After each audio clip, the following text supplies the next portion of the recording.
Okay, Lennart. So you're going to tell me about Marscoins. I don't know very much about them, so if you could enlighten me. I've heard of bitcoins, and I know they're a cryptocurrency and they involve computers, but I don't know much more than that. So give me the lowdown on them. Definitely, for sure.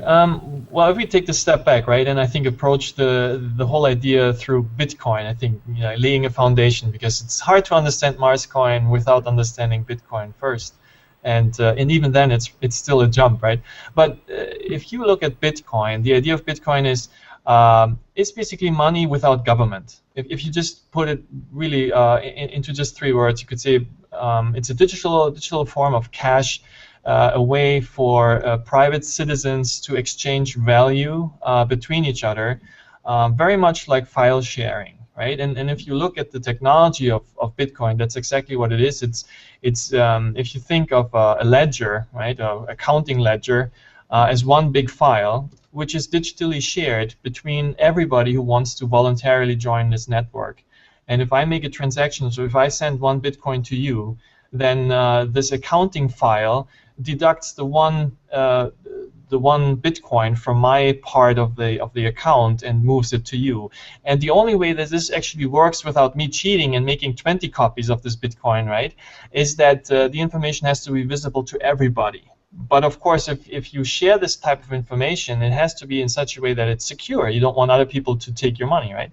And the amazing thing is that Bitcoin solves all of these problems and is actually is an invention in 2008 by this anonymous Japanese software developer who solved a long-standing computer science problem. It was not possible before to generate consensus in a distributed network. It wasn't possible. Nobody knew how to do this.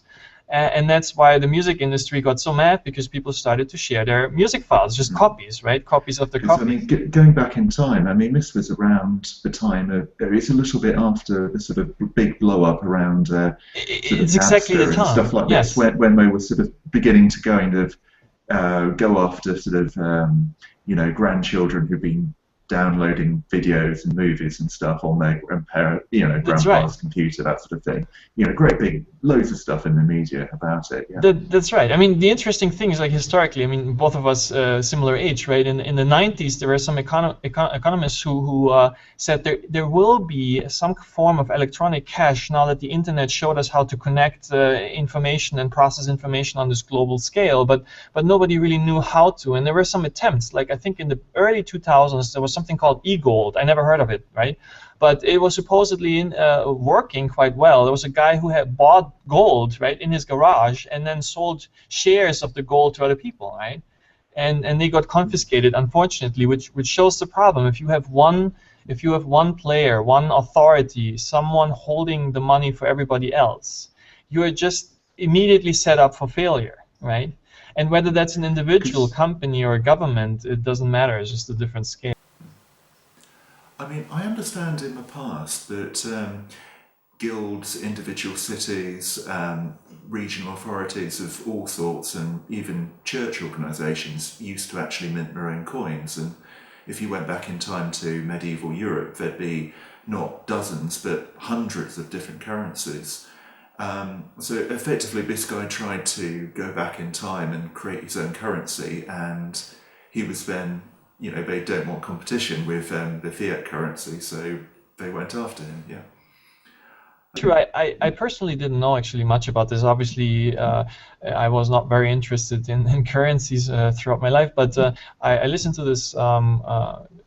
It was like a lecture just recently about the alternative currencies in the U.S. and I was not aware of this. But the problem in the 19th century for the U.S. was you had all these people moving towards the West, right, California and in between, and there was just not enough printing of dollars. It was not possible. So still, people had to pay their employees in California, and what they did is they just invented their own currencies, right? And you had hundreds of currencies in the United States, and it was a normal thing, right? For nobody really cared too much about it. I didn't realise it. I didn't realise that lasted so so well until recent times. I thought it was a product of 15th, 16th century Europe. I wasn't aware that back in the 19th century, 18th, 19th century in America, it was still going on. I'm quite surprised by that. See here is not such a new thing. I mean, of course, it's clear that the gold standard and all the metal-based currencies had a problem as soon as we really, not globalized, but as soon as the countries grew in population size, right? It's kind of hard to kind of shave off a couple of a little gold dust and then distribute this over long distances, right? That is just kind of hard to handle. So you had the fiat currencies come in place, and the governments back them up, and then of course immediately start inflate them, right? Which is something, if we go back to the Roman Empire time, it is something which the emperors did all the time, right?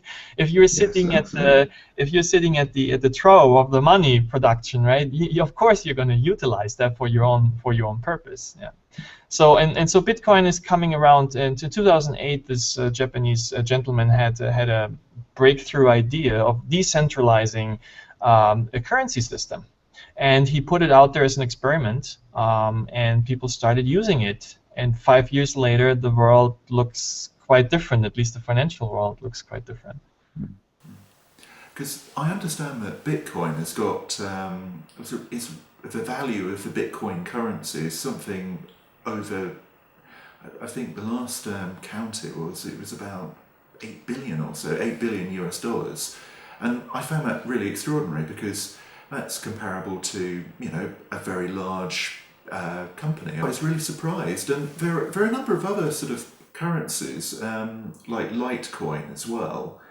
Are these sort of Bitcoin knockoffs, or are they sort of I mean, how do they work? There's a whole range of them. Universe, yeah, a whole Yeah. ecosystem of different coins. Yeah, well, obviously, this is one of the criticism against Bitcoin is, okay, if Bitcoin is so easy to create, anybody else can create a new coin and devalue the idea of Bitcoin. But I think what we have seen is that the investments and the spread of a network like Bitcoin is not easy to replicate, right?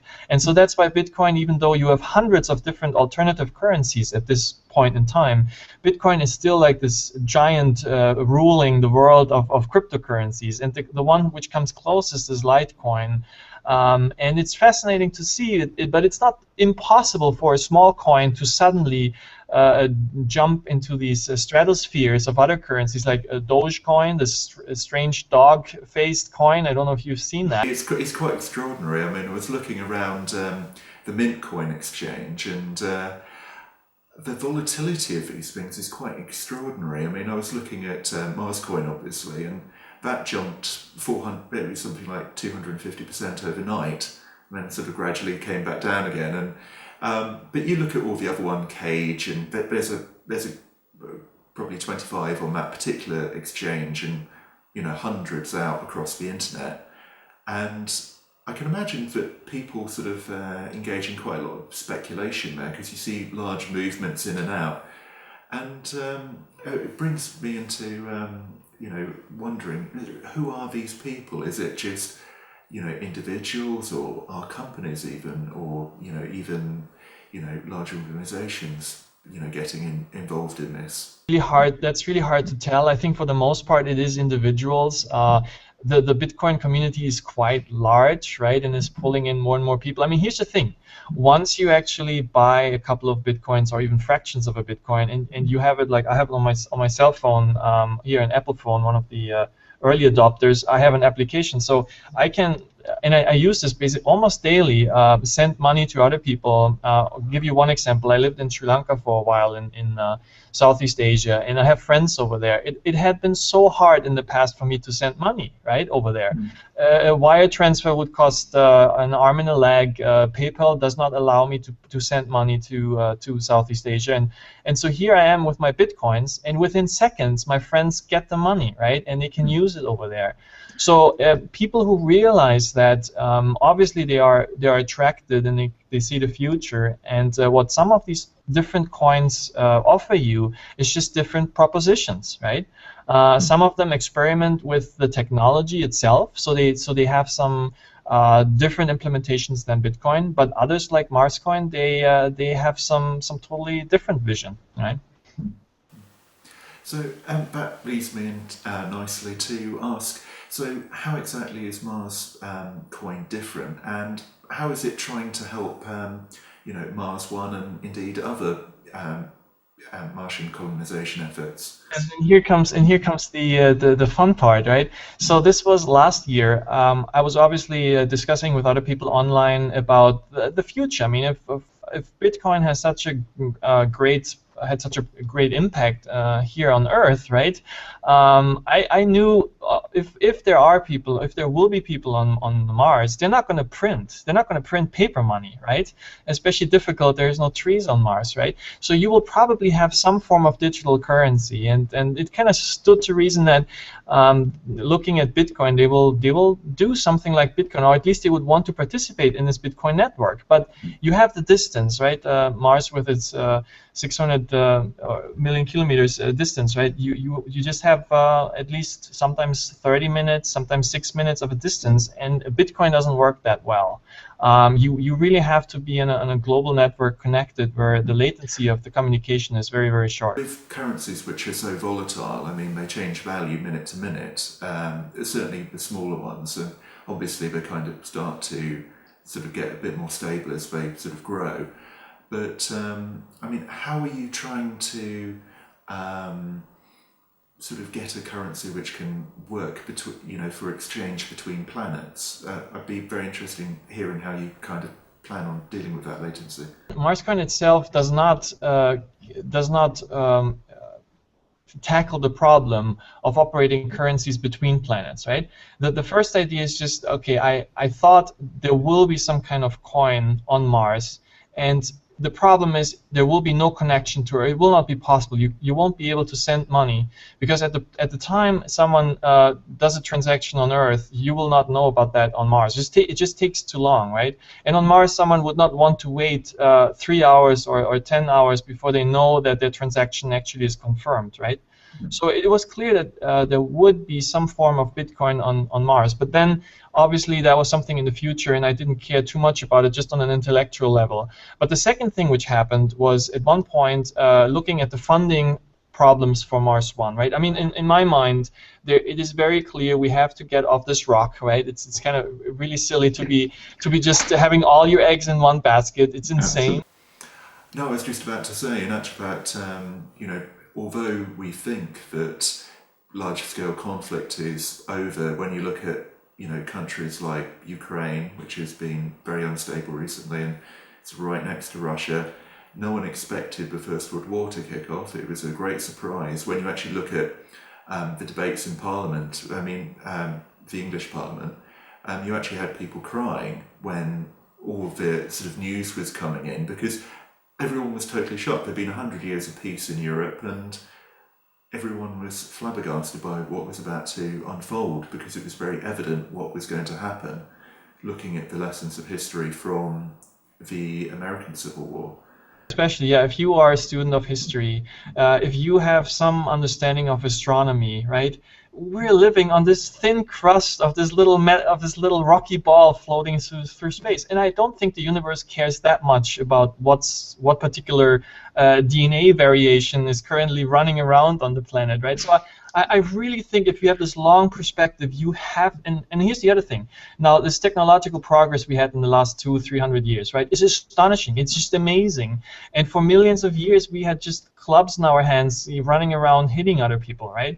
And if you really have, I think it's for me emotional, right? If you have some kind of concern or liking towards mankind and our cultural and scientific progress, then you just have to create a second home, right? Not just one, I mean, hopefully more than that, but you have to get going. And I think we're at this crucial moment in time where we can make this effort, and so we should really do that. And coming back to the problem, I mean, looking at Mars One, and I applaud Bass so much, right? This is just the wonderful undertaking that he pushes us, or he started it. But of course, the funding was for me something which I worried about, and I guess many of the people who wish him well are that's the most scariest part. Even though governments, of course, could fund space programs like this, but we have seen in the last 50 years like nothing, right? I mean, seriously, that was very, very disappointing. At least growing up with Star Trek and Star Wars, like what's going on here, right? Here's the connecting dots. At one point, one afternoon, I suddenly had this crazy idea, and I still think it's very crazy. If we take the speculation in all of these coins, right, which propelled Bitcoin up to 10 billion in market cap, right?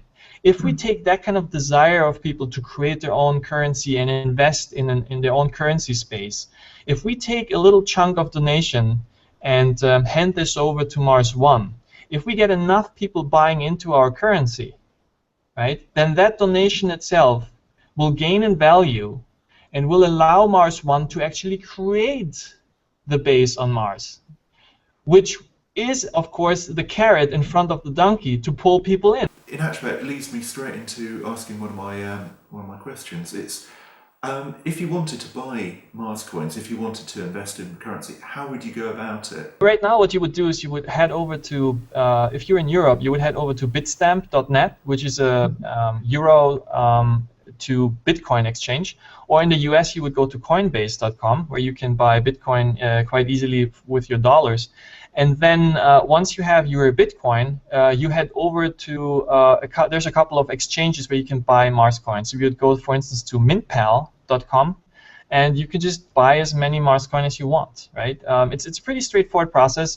It's hard for someone who's never done it before, but once you see how it works and you start having some Bitcoin and you move them around, it's really, it's like sending email. It's really fast and easy to buy. And I must say, it's very fun. I've been experimenting with MintPal for the past couple of days, and trading a tiny bit back and forth, and it becomes really quite addictive, because if you're dealing with relatively small amounts, it kind of gives you the same sort of buzz as playing the stock market, but without risking your pension or anything like that. And it's good fun. That's the thing. I mean, Benjamin, the way this is really going to work is, I mean, first of all, it was such an idea that I thought, okay, I just have to do it. Whether it's going to work or not doesn't really matter. Okay, it just has to be there so people can think about it. But if this works, right, you may have found a way to bootstrap space exploration.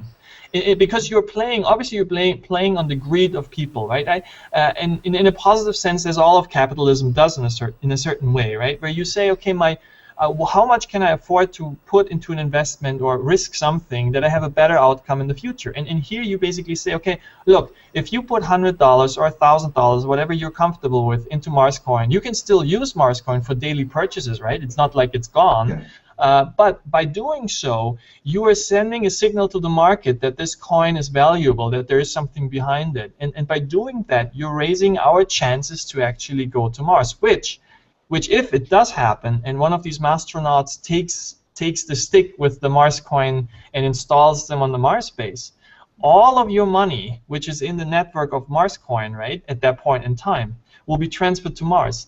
And any economic growth on Mars will be reflected by the currency. So that means your kids or your grandchildren, right, they will be rich on Mars. And not just for a joke, because we have seen with Bitcoin that actually is true, right? If someone bought for 50 cents a couple of Bitcoins, these people are rich right now. There was actually a case in the United Kingdom. I don't know whether it made it into like the international press, but there was a guy in Wales who bought very early. It was a very early adapter, and he had 4 million. I mean, in terms of like, that must be about $6.5–7 million. And unfortunately, I think it was his wife actually sort of threw out the computer with a whole load of his wallet keys in it. Yeah, happened to a lot of people. I mean, it is the risk that unless you have that code, your money's gone. There's no sort of way of getting it back. That's exactly how secure it is. I had this discussion today with someone, and at the end of it, there's just a 32 letters combination of your address in the network, right? And you have a private key to this address. So that means if you memorize this private key, or if you store it somewhere, you are the only person in the whole world who can access that money. And if that gets destroyed, then it's gone. It's very much like cash, right? Like having cash in your hands. If you lose it or if you burn it, it's gone. So, but on the other hand, it's also very secure. If a bank gets taken over or something, if a government defaults, your money would not be gone, right? Which of course is of course a very valuable proposition. Tell me about sort of how Mars One is, how Mars Coin is doing so far. I mean, has it? It's been climbing in value, I've noticed. Actually, it's quite interesting. I mean, I spent some really sleepless nights, and obviously, this is not my main, my main business or focus. It's not my job, but we launched in on the first actually of January. We were working on it in December, and by me, it's basically it was me, and I met a couple of people online who saw the website when there was no code released yet, and they thought that's a great idea. We had the same idea, and so we kind of joined forces. There's a couple of guys in Russia, someone in Malaysia, and in California. We have some people in Germany, so all over the globe basically who are working on this project. And in the beginning, obviously, when you launch this, there's not much interest. You have to let everybody know. But by now, if you've seen, the price went up to a little bit above 1 penny. Right now, it's like 1.4 cents or something, which is kind of amazing. It used to be half a cent, so that's kind of fast. Before it used to be nothing. Obviously, it's interesting to see, but. I got a lot of compliments for the idea in Miami at the Bitcoin conference, and people were saying like, "Look, this is one of the best ideas how to actually use a coin, right? How to create a cryptocurrency. Like, there's lots of silly currencies out there just as a joke, right? Yeah. Like cat coin and dog coin and whatnot. But here you actually try to change the world into a better place by utilizing the invention of a cryptocurrency. And putting it to work. So we've got some really, really great, wonderful feedback, and the community on Reddit, Facebook, everywhere is growing. So it's really beautiful to see that, actually.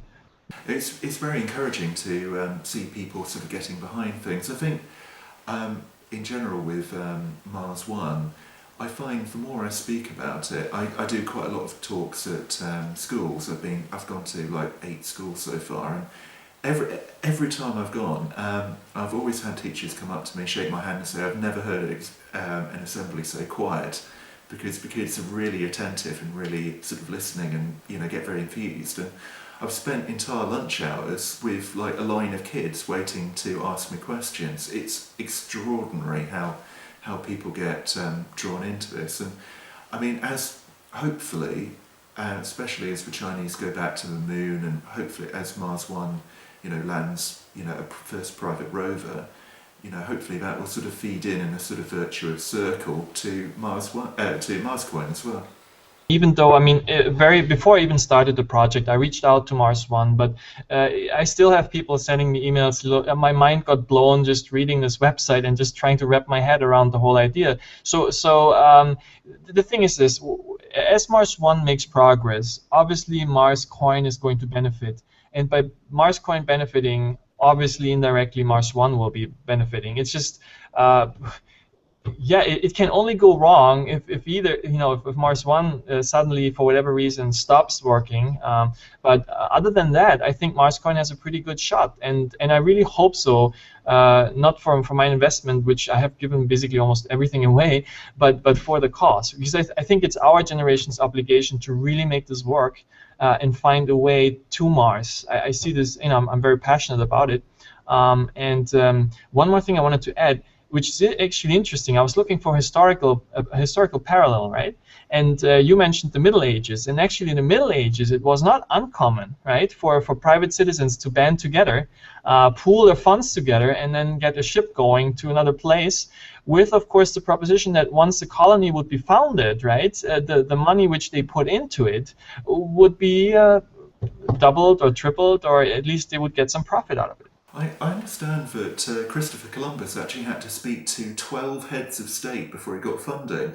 And in actual fact, the scientific advice at the time was, the world's too big. You will run out of food before you get halfway there, and you'll die on your way to China. And that was correct. The world is too big. You shouldn't have been able to do it. You should have died on the way. But luckily, Isabella, the Queen of Portugal, was not very bright. And or at least she was bold, shall we say bold. She was a bold lady, and she thought the project was interesting enough to fund it. But the thing is, she did fund him. He went off, he discovered America, and of course history was changed forever. And I think that's the same now with so many of these startups, and you have the ability of not just heads of state now, but like we saw with the Indiegogo, individual citizens to actually contribute, small amounts, a few dollars or a few $100s, but it all adds up, and it's enabling so many new projects to come out. I mean, I've got a few items around the house and stuff which were developed through Indiegogo, yeah. Yeah. So Marscoin is this giant Kickstarter project, and I mean, for me, the biggest dream would really be to find a way for us to finance a way off Earth, right? And I understand it's really hard because the sums you're talking about, so far it has only been possible with coercive taxation to get the resources and make something happen. But then, unfortunately, if the vision falters, then the whole project is dead, right? And if you get people behind an idea where they say like, hey, look, okay, so I'm going to take my $100, $500, $1,000, whatever, and my potential uptick would be that a colony on Mars with a limited money supply, and that's the key, right? Whatever economy is growing and is developing on Mars, I'm going to benefit from this. And even if it's not me, heck, these $100 might be really worth something for my grandchildren. And what's the worst case? I mean, if it all fails, then at least it was another attempt, right? Trying to do something positive for the world. So that's really the mission and the idea behind Marscoin.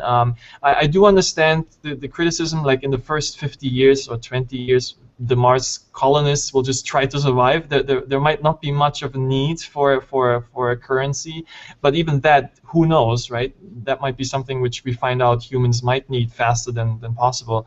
And there had been some interesting actually ideas in our community here in Marscoin. Like for instance, if Marscoin does have a value and is transplanted to Mars, you could even see people here on Earth band together and try to convince the Marstronauts, the Mars colonists, to build something for them, right, and paying them with Marscoin on Mars. So you have there might be crazy ideas down the road where you can channel economic growth through a currency system implemented quite early. So, I mean, you could even potentially have academic institutions paying in Mars coins for Martian colonists to do work for them. I mean, after all, Mars One, that's one of the ways they actually plan to sort of help fund things, and if the funds are transferred in Mars coins, it seems quite sensible.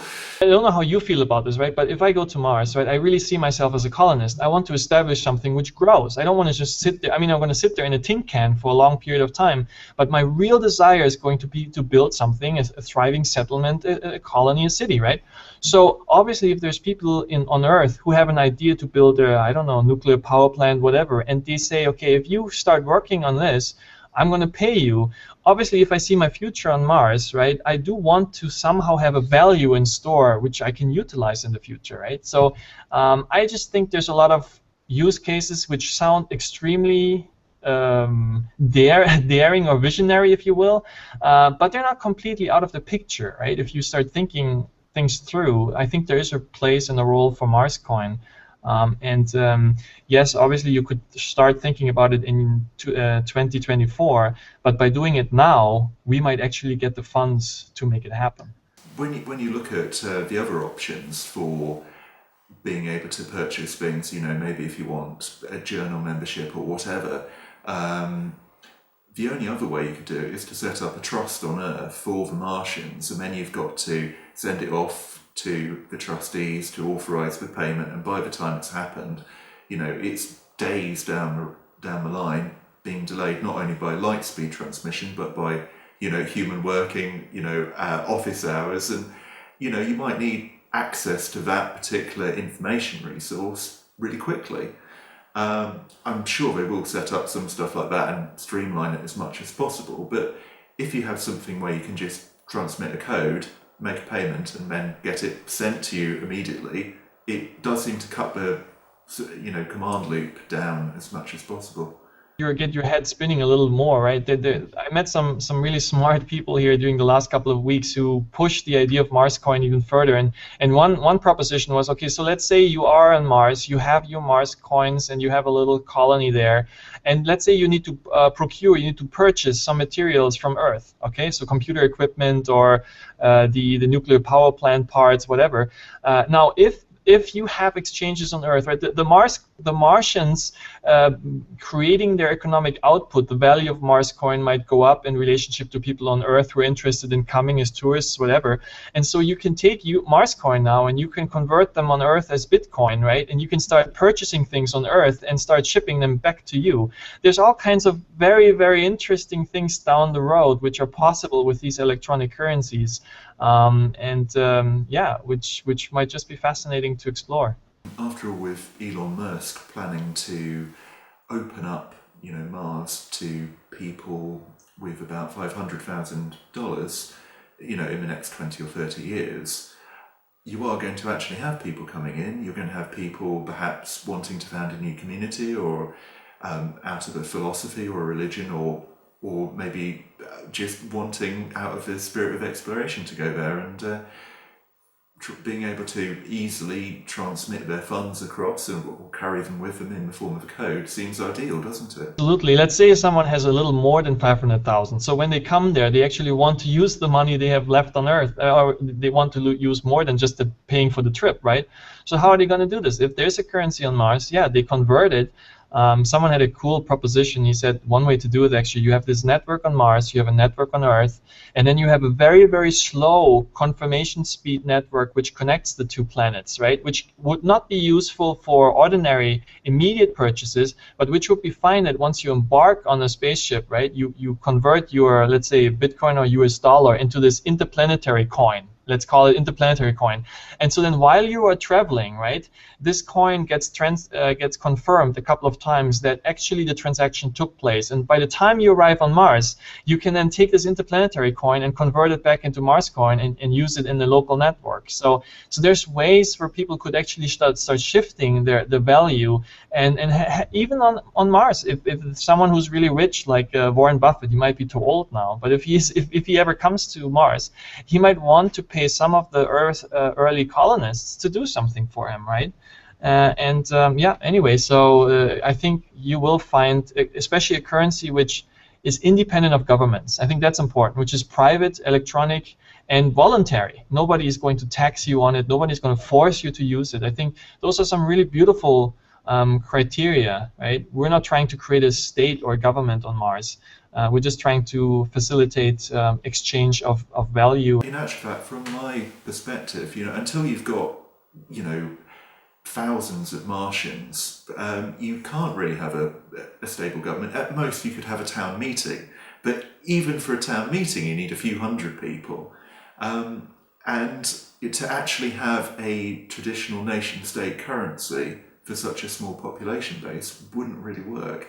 So you do have to have something alternative. Here in the US, people who are in the Bitcoin community, you could see a way of organizing ourselves where if you want to build a new street, for instance, right, you would just put up the project on a Kickstarter like website with the funding address, and if you get enough people funding it, it's done. But if you don't get enough people funding it, it will not happen, right? And so you could see ways for voting and actually an exchange of ideas and funding by people independently, almost like a decentralized network itself.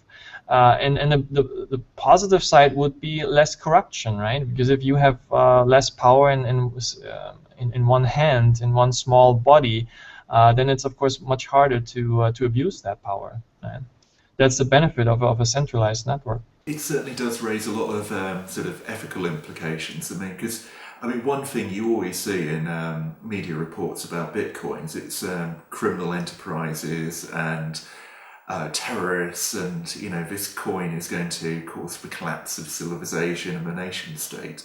What do you take on that? Because I once read a very good sci-fi novel by a British sci-fi author, which I can't remember, but he had this bit where the nation states of the world collapsed because of the ability to transfer money in this was sort of 25 years ago, so he kind of imagined the Bitcoin in some ways, and it was basically perfect encryption, so you could send money to anyone else and it couldn't be stolen. And it caused the collapse of the nation state, so you ended up with communities of people living together but in separate sort of encampments and self-organized, and it was very high tech but without states, and it was very intriguing. But I was wondering, do you think that he was pressing? I'll put in the notes who that guy was. I can't remember for the life of me. But what are your thoughts? What is going to happen over the next 25 years with bitcoins? Absolutely. Someone opened the bottle and the genie came out. We're looking at a sci-fi future here, because here's the thing: something similar is happening to what happened to the media industry with the rise of the internet, right? So suddenly you don't need this middleman anymore, or the middleman at least has to adapt to the new faster, easier communication of people. And so here with Bitcoin, we're seeing that three players are going to have a really hard time in the future. And that's one of course is a central banking system in general, or banks, right? You don't need them. I mean, with Bitcoin, I can create a bank account for free within fractions of a second, and even my kids can just go there and have a bank account. Period, right? And no fees, nothing. Then the other party who is going to have troubles is laws, because now I can put all my contracts into the blockchain. I can tag them at a certain time in space, and everybody will know that through hashing that this was the first document. This was a contract between two parties. There's no question anymore, right? And then a third, of course, is the state, because the state is based on, well, what's the justification for a state? Is that people had a hard time in the past to organize themselves, right? Through communication problems, communication bottlenecks. I mean, how are you organizing the United States, right? And so here we have the internet. We might have voting, secure voting, and we have people able to fund projects on different parts of the globe or in their own country within seconds, right? So what is the need for a huge bureaucracy which is eating away through hyperinflation, or inflation is eating away your savings, right? It becomes, and as soon as people realize that, and I think we're still at early times, when we're talking about the next 10, like you said, 25 years maybe, we're going to see a lot of similar things happening to what happened in the media and music industry, I think, in these other areas. That's my personal opinion, but it sure feels that way. Certainly in some ways, when you look at the real corporate tax rate in America, it's something like 2.5% for the biggest companies, and then it gets higher and higher as you get towards the smaller players. And in some ways, it's rather encouraging to see that there are some of these subversive ways that potentially people might be able to, level the playing field, possibly by throwing all the pieces up in the air and letting them fall where they may. But at least there is the potential to actually disrupt some of this crony capitalism, where the government gives free money to the banks and then the banks make money off it. It seems like a bit of a scam anyway. So I mean, in comparison to Bitcoin, it seems yeah. It totally is. I mean, there's a beautiful article. I don't know if you saw that. Someone wrote it's like an article about how people would feel if cash would be invented right now, or how it would be like if our US dollar would be a cryptocurrency, right? Nobody would use it because it would be such a scam coin. You don't see the code. Nobody knows how the code looks like. You don't know who the beneficiaries really are, right? And so there's problems with that. And if you compare it to Bitcoin, where you have this open protocol, it's voluntary. Anybody can use it. It's frictionless. There's no overcharges. There's no fees.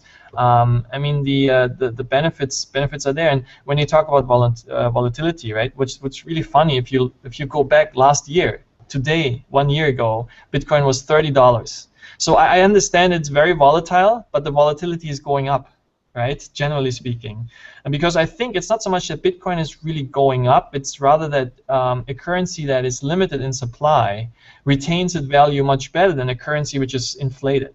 And I think that's what you're going to see over the long run. And as more people realize that it's actually safer to put their money into limited digital currencies, this whole market is going to explode. And if Marscoin just gets to the same market cap that Bitcoin is right now, right? If you think that Bitcoin obviously grows in the future and Marscoin might just inch up, then we might be able to buy a couple of Falcon 9. And give them to Mars One, and they can shoot us to Mars. That'd be awesome. But yeah, I mean, do you think though in the future that the nation states might strike back and try and use legislation to, as Bitcoin gets bigger, will they strike back, and how? This is going to be an epic struggle, because what we're talking about is a future which will look nothing like what we're used to, nothing like the last 500 years have looked like, right? So yes, it will be interesting to watch. But the problem with file sharing, if you think about it, every time the music industry went after file sharing, the protocol has been advancing, and the latest BitTorrent clients, right, have not been shut down and cannot be shut down, right? So in a certain sense, Bitcoin is similar, unless you unplug the entire internet, right, and you somehow bomb us back into Middle Ages. There's really no way for a government to stop Bitcoin. They can outlaw it, they can go after businesses, but for private citizens to exchange money like cash, Bitcoin will just stay. It will just be around, right? It's like it's difficult to uninvent an invention. In many ways, though, I mean, when you look at the music industry, I mean, people are still listening to music, artists are still making money. I mean, they're making money by actually doing live performance rather than actually selling, CDs, and, the actual music is free, but the performance and the artist and their interpretation on it is the bit you pay for. It's so beautiful. We had this explosion in music genres, right? Which it's just amazing, because now you don't have a central authority telling us what music has to be listened to. I mean, when it comes to chill out music, you have 20 subgenres or 50 subgenres, right? And those musicians, they make their money. So you could imagine that something similar might happen in the currency space. It's been fantastic talking to you, and maybe we can do this again sometime. Yeah, definitely. And thanks so much for doing this. I'll be a hangout veteran by that point.